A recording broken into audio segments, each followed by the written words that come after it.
Atenção, você está ouvindo? Leia a Bíblia todos os dias.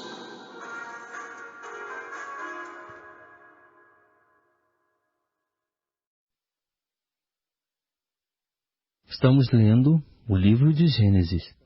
Vamos ler agora o capítulo 41. Passados 2 anos inteiros, Faraó sonhou que estava em pé junto ao rio Nilo. E eis que subiam do rio 7 vacas, formosas à vista e gordas de carne, e pastavam no carriçal. Após elas subiam do rio outras 7 vacas, feias à vista e magras de carne, e paravam junto às outras vacas à beira do Nilo. E as vacas feias à vista e magras de carne devoravam as 7 formosas à vista e gordas. Então Faraó acordou. Depois dormiu e tornou a sonhar. E eis que brotavam do mesmo pé 7 espigas cheias e boas. Após elas brotavam 7 espigas miúdas e queimadas do vento oriental.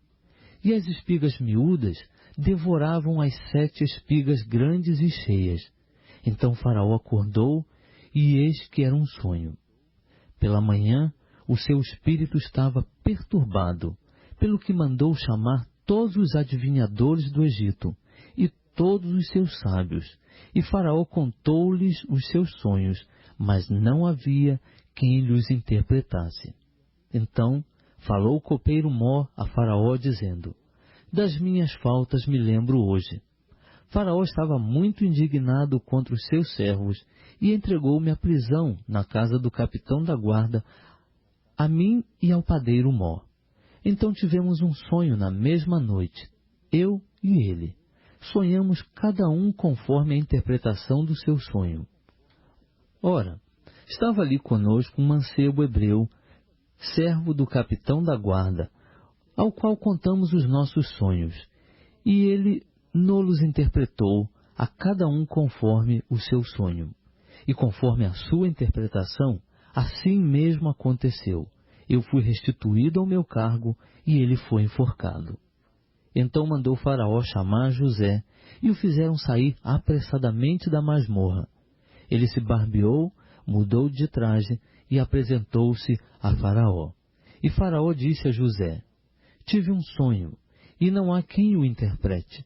De ti, porém, ouvi dizer que, ouvindo contar um sonho, podes interpretá-lo.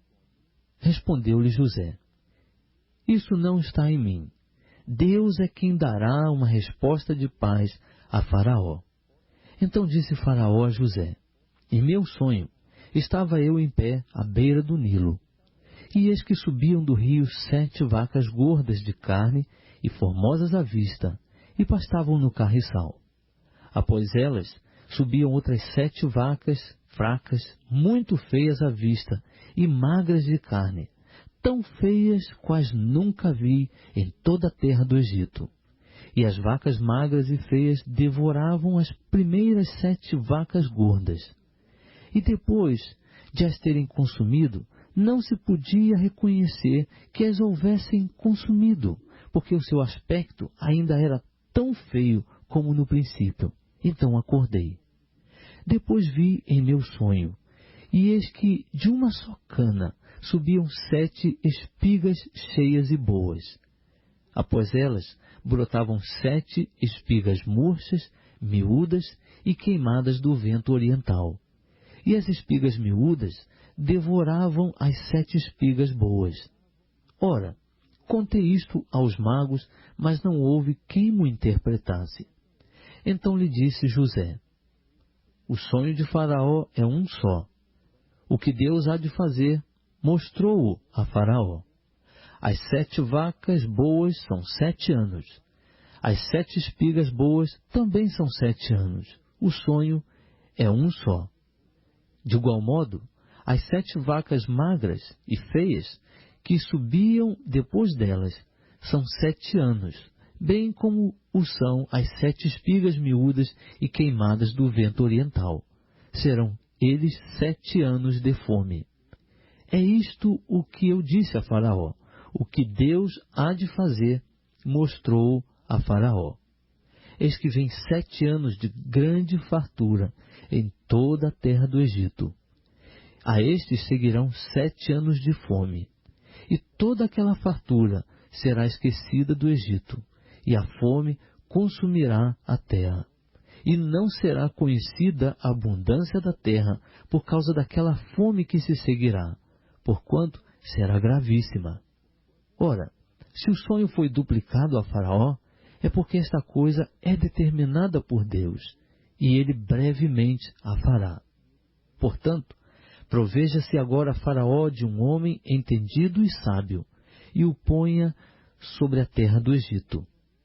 Faça isto, Faraó, nomeie administradores sobre a terra, que tomem a 5ª parte dos produtos da terra do Egito nos 7 anos de fartura, e ajuntem eles todo o mantimento destes bons anos que vêm, e amontoem trigo debaixo da mão de Faraó para mantimento nas cidades, e o guardem. Assim será o mantimento para provimento da terra, para os 7 anos de fome que haverá na terra do Egito, para que a terra não pereça de fome. Esse parecer foi bom aos olhos de Faraó e aos olhos de todos os seus servos. Perguntou, pois, Faraó aos seus servos: poderíamos achar um homem como este, em que haja o Espírito de Deus? Depois disse Faraó a José: porquanto Deus te fez saber tudo isto, ninguém há tão entendido e sábio como tu. Tu estarás sobre a minha casa, e por tua voz se governará todo o meu povo. Somente no trono eu serei maior do que tu. Disse mais Faraó a José: vê, e eu te hei posto sobre toda a terra do Egito. E Faraó tirou da mão o seu anel sinete, e pô-lo na mão de José. Vestiu-o de traje de linho fino, e lhe pôs ao pescoço um colar de ouro. Ademais, fê-lo subir ao seu 2º carro, e clamavam diante dele: ajoelhai-vos. Assim, Faraó o constituiu sobre toda a terra do Egito. Ainda disse Faraó a José: eu sou Faraó. Sem ti, pois, ninguém levantará a mão ou o pé em toda a terra do Egito. Faraó chamou a José Zefanate Paneã, e deu-lhe por mulher a Zenate, filha de Potífera, sacerdote de On. Depois saiu José por toda a terra do Egito. Ora, José era da idade de 30 anos quando se apresentou a Faraó, rei do Egito. E saiu José da presença de Faraó e passou por toda a terra do Egito. Durante os 7 anos de fartura, a terra produziu a mancheias. E José ajuntou todo o mantimento dos 7 anos que houve na terra do Egito, e o guardou nas cidades. O mantimento do campo que estava ao redor de cada cidade, guardou-o dentro da mesma. Assim José ajuntou muitíssimo trigo, como a areia do mar, até que cessou de contar, porque não se podia mais contá-lo. Antes que viesse o ano da fome, nasceram a José 2 filhos, que lhe deu a Zenate, filha de Potífera, sacerdote de On. E chamou José ao primogênito Manassés, porque disse: Deus me fez esquecer de todo o meu trabalho e de toda a casa de meu pai. Ao segundo chamou Efraim, porque disse: Deus me fez crescer na terra da minha aflição. Acabaram-se então os 7 anos de fartura que houve na terra do Egito, e começaram a vir os 7 anos de fome, como José tinha dito. E havia fome em todas as terras, porém em toda a terra do Egito havia pão. Depois, toda a terra do Egito teve fome, e o povo clamou a Faraó por pão. E Faraó disse a todos os egípcios: Ide a José, o que ele vos disser, fazei. De modo que, havendo fome sobre toda a terra, abriu José os depósitos e vendia aos egípcios, porque a fome prevaleceu na terra do Egito. Também, de todas as terras, vinham ao Egito para comprar de José, porquanto a fome prevaleceu em todas as terras.